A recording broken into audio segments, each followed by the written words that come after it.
Normally when you buy products, it's perhaps some minor improvement over the last, proper maintenance.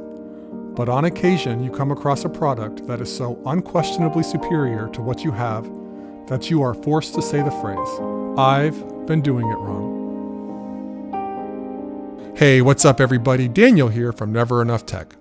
Today I'm showing off vividstorm's floor-rising 100-inch S-Electric tab tension floor screen. This particular screen is specialized for traditional projectors that project light perpendicularly to the screen as opposed to the short throw projectors that project from the screen's base. For this review, I'm pairing this screen with my 2021 LG CineBeam projector. I purchased it on my own and have been using it for about a year. vividstorm sells all kinds of screens for all kinds of projectors, so if you like what you see here but need something slightly different due to projector type or screen size needs, go check them out. A short peek at the unpack.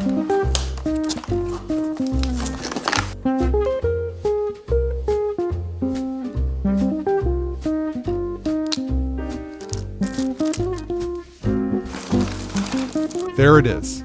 It fits just about perfectly on my 92-inch media center. For safety, you'll want to pull these supports out, reducing the probability of front and rear tipovers. Other than making sure that it's on a flat surface and that the screen won't crash into anything when it's unfolding, setup is a breeze. Plug it in with this provided power cord, turn it on with this translucent switch.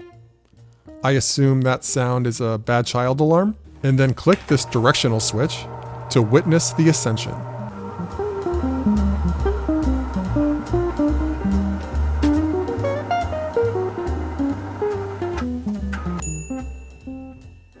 The machinery involved in the lift instills confidence.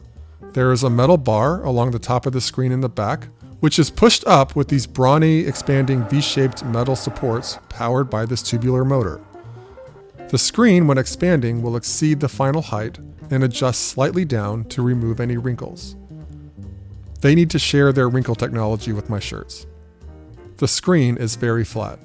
If the screen is set too high for your taste, perhaps you want less black space, you can adjust the stop height by tightening the screw under this rubber stopper located on the top left side of the housing, which explains why these interesting looking hex tools were included in the box.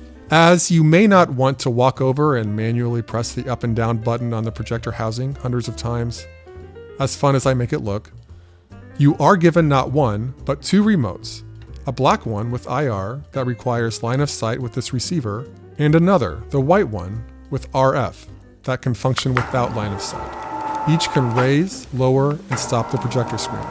I like the white one. I hope I don't lose it and need to use the black one. Batteries come pre-installed in the remotes.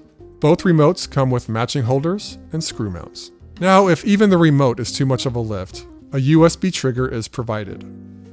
It's advertised as compatible with 99% of projectors, so it can expand and collapse the screen as you turn your projector on and off. So I needed a little dongle to test because I don't feel like unseating this projector. Anyway, the results are great. It works just as you would expect. The engineering behind the screen mechanics is impressive for sure. But what really captivated me is the sophistication of the screen itself and the viewing results.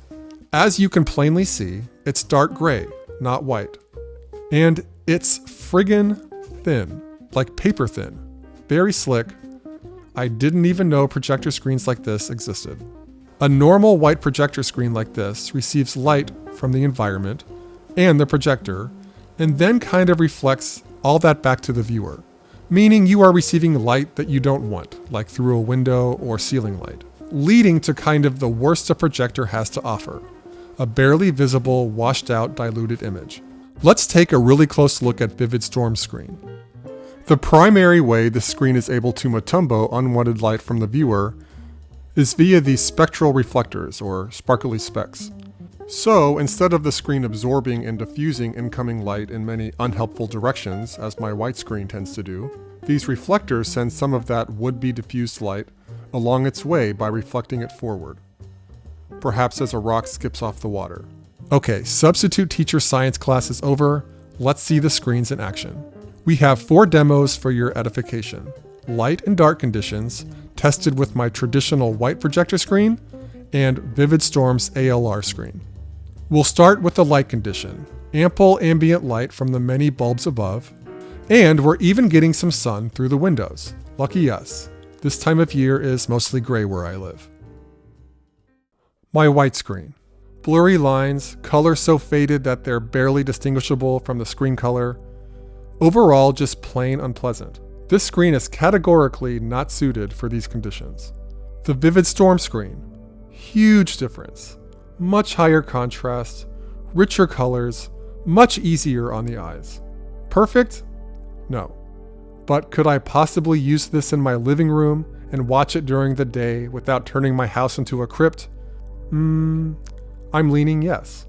That's a big deal because it shifts the idea of projection, at least for me, from novelty to the mainstream. I'll write the dark condition. All the lights are off, it's nighttime, just a smidge of ambient light. The white screen.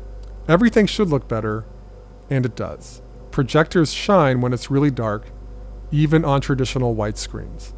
Vibrant colors, decent contrast. Okay, vividstorm.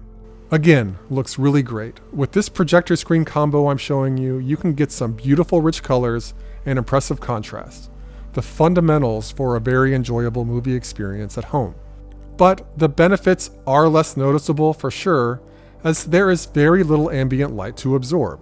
If you only want to project in private with the lights out and blinds down, skipping an ALR screen is reasonable. On the other hand, if you're planning on daytime viewing, like a TV, you don't really have much of a choice. You need something like this. On a personal note, this projector is a little small for my basement, so I'll have to think where it fits best in my entertainment spaces. I'm kind of leaning towards putting this in the bedroom, where this can spend most of the time collapsed, not looking like an unsightly black void. But at a moment's notice, it can provide a home theater experience that just costs too much if going the TV route. So yeah, wrapping this up so I can start lobbying my wife. Otherwise the kid gets it. And that's total. Catch you on the next one.